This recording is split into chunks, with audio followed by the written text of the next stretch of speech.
일사천리로 결혼 진행되듯이 이혼도 그렇게 일사천리로 진행이 되신 거예요? 이혼 절차가 결혼보다 쉽던데.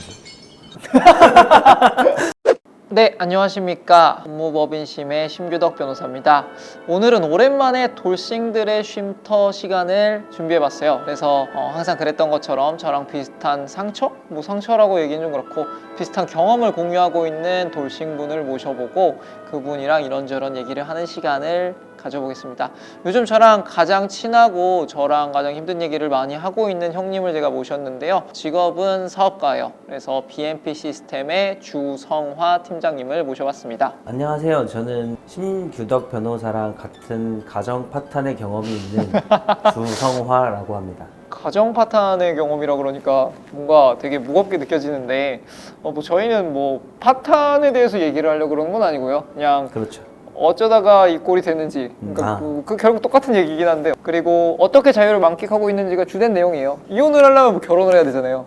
그래야죠. 어떻게 하다가 이제 결혼을 하게 됐는지 그걸 먼저 한번 여쭤보고 싶어요. 일단 연애에 대한 시작은 친구들과 같이 함께하는 술자리에서 자연스럽게 소개를 시켜주겠다 라는 내용으로 이제 그 자리를 합류하게 되었죠. 그래서 그 친구를 소개받으러 갔는데 그 친구랑 잘 돼가려는 와중에 제가 소개받으려고 하는 A양이라고 표현하겠습니다.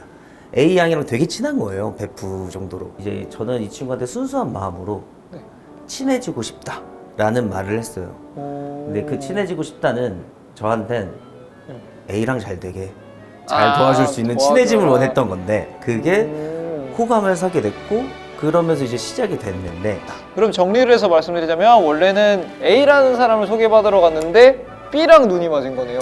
그렇죠.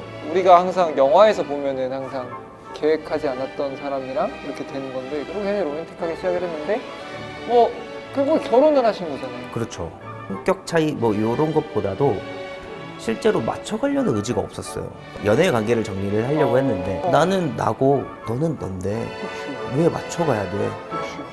라고 하는 게 저는 되게 생소한 단어였어요. 어느 정도의 선 정도에선 좋아하는 사람과 싫어하는 사람이 어느 정도 합의가 좀 이루어져서 해야 된다고 생각을 했는데 같이 하더라도 넌 너 좋은 거 하고 난 나 좋은 거 하면 되잖아 라고 하니까 틀린 말은 아니에요. 근데 제가 생각했던 연애나 결혼 생활은 그래도 무언가를 같이 하면서 운동을 같이 해도 같이 하는 거고 이런 것들을 좀 원했었는데 이 친구는 서로 그런 건 맞춰갈 필요 없다. 서로의 다름을 인정하자 라는 거였어요.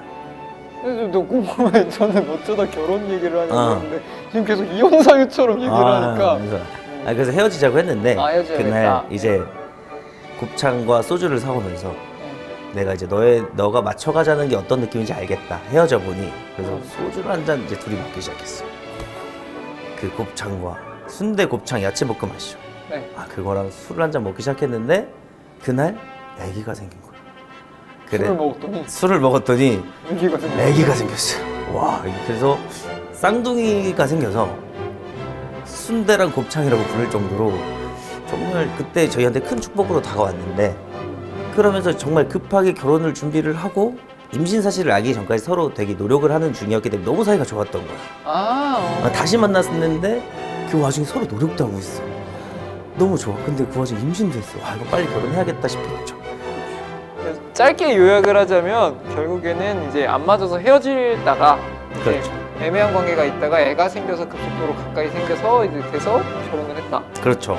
서로 노력을 하는 과정에서 애틋한 상황에서 이제 아이도 생기고 이래서 결혼을 했다 그러면 부부관계가 굉장히 좋고 가정도 일찍 꾸려서 굉장히 행복하셨을 것 같은데 이제 결국에는 돌아오셨단 말이죠. 그렇죠. 저처럼. 그러면은 어떠한 면들 때문에 이제 그걸 결심을 하셨나요? 정말 그때는 성격 차이였던 것 같은데 지금에 와서 보면 경험이 부족했던 것 같아요. 결혼을 함과 동시에 아기가 생겼으니까 내가 겪었던 이 사람의 모습과 임신을 한 후에 이 친구의 모습이 너무 달랐기 때문에 근데 나는 그런 걸 한 번도 경험을 해본 적이 없으니까 저는 그게 되게 낯설고 힘들었었어요. 같은 공간에 있는데 고립이 되고 있다는 생각도 많이 들었어요. 호르몬의 변화가 급격하지 않을 때는 임신 전에 와이프였던 것 같은데 어떤 순간에 어떤 날에는 호르몬의 변화가 급격하게 커져서 이제 임신한 와이프가 돼서 되게 예민할 때도 있고 근데 그거를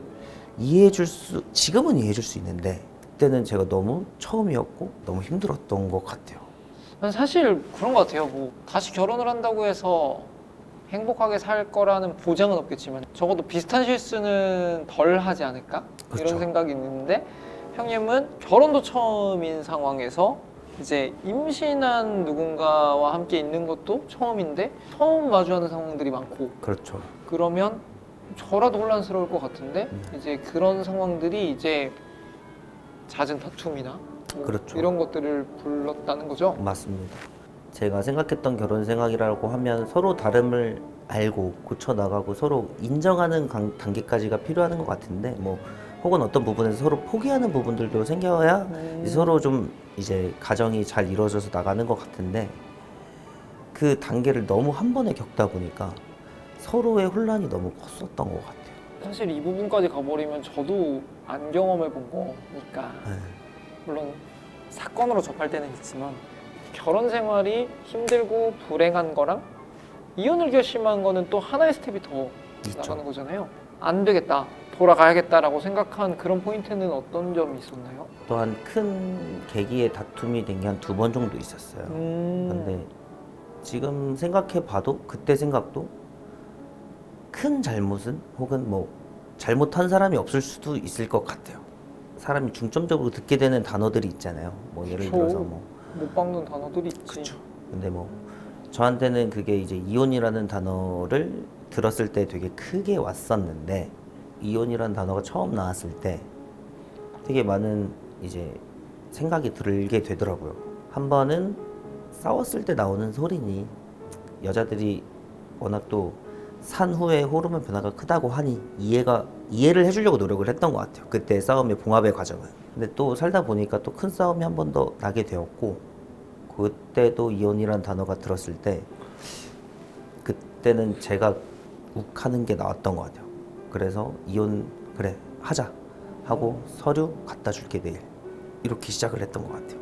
그 저도 그런 것 같아요. 이혼이라는 단어를 처음 들었을 때 그래 이혼해 라고 받아들이면 이제 이렇게 되는 거고 저는 그러진 않았고 안 돼 이혼만큼은 안 돼 그러니까 네가 이런 게 서운하면 이렇게 고치고 노력할게 라고 갔더니 서운하고 나를 바꾸고 싶은 뭐가 있으면 이혼이란 카드를 다 쓰는 거지 도깨비 먹는 거죠. 처음에는 이걸 이혼이란 말을 처음에 듣는 데까지 되게 오랜 기간의 다툼이랑 이런 걸로 들었다면 그 다음부터는 매달 듣고 매주 듣고 매일 듣고 하루에도 3-4번씩 들으니까 이제 저 같은 경우는 이걸 이렇게 많이 듣는 게 정상적일까? 이제 그것도 한편으로는 내가 왜 이런 말을 계속 들으면서 살아야 되지라는 생각 때문에 이렇게 된 거고 이제 형님 같은 경우는 이거를 뭐 많이 듣지는 않았지만 이거에 들었을 때 이제 저랑 반대의 결정을 했었는데 결국에 결과는 똑같은 그치.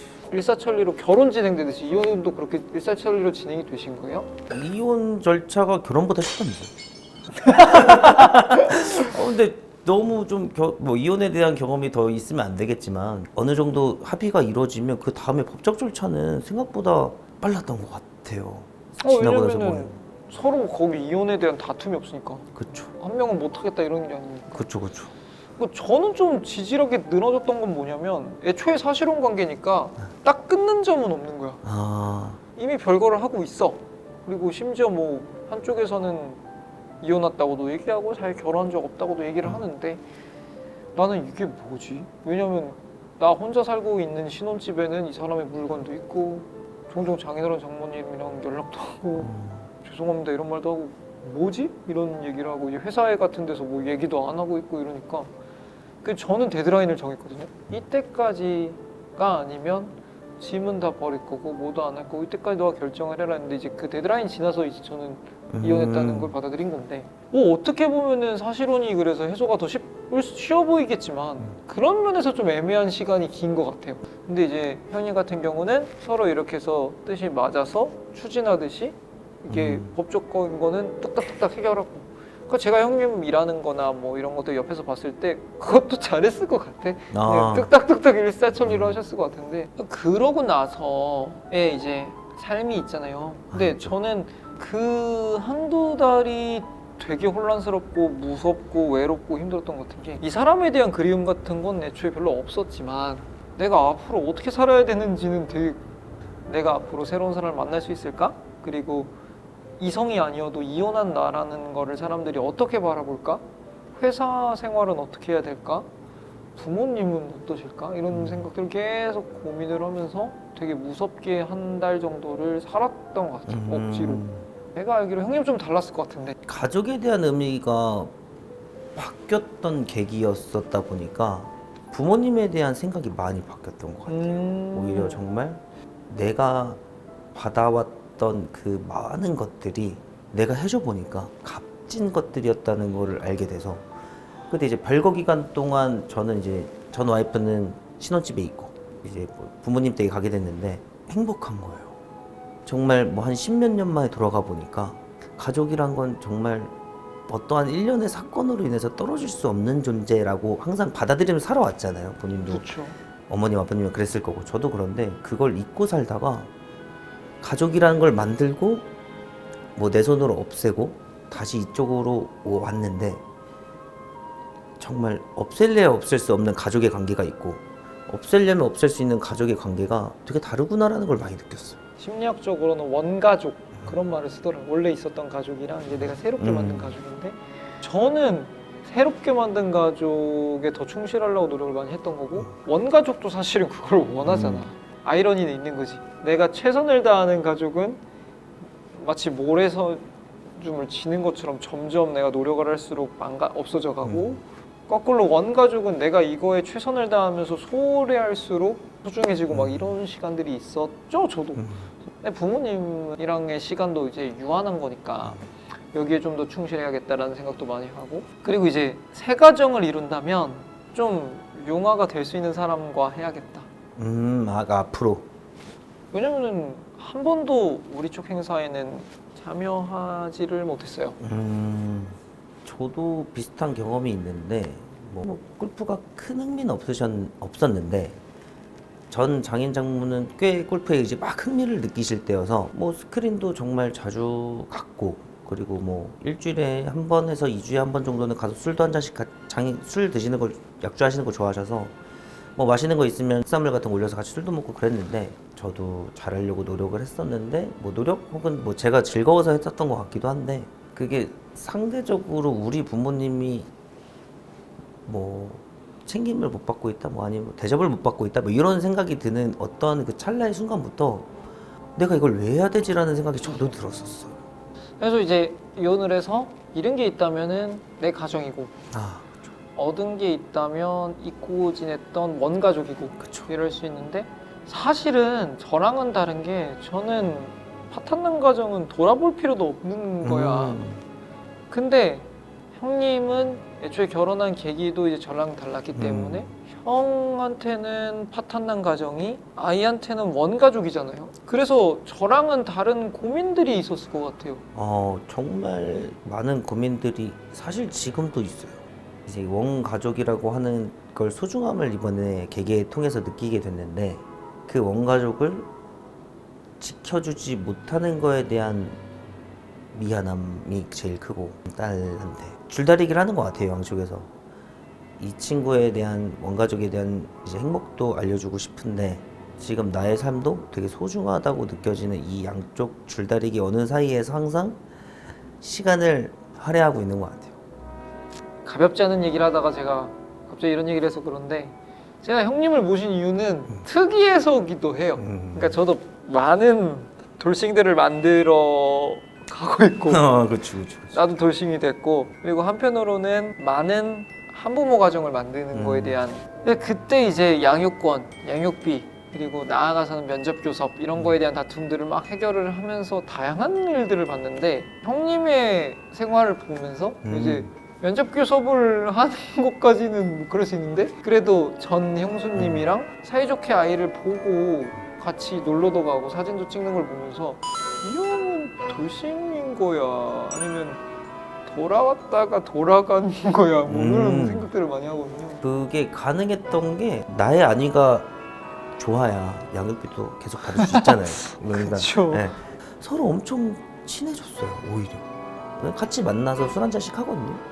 제일 편한 친구가 됐어요.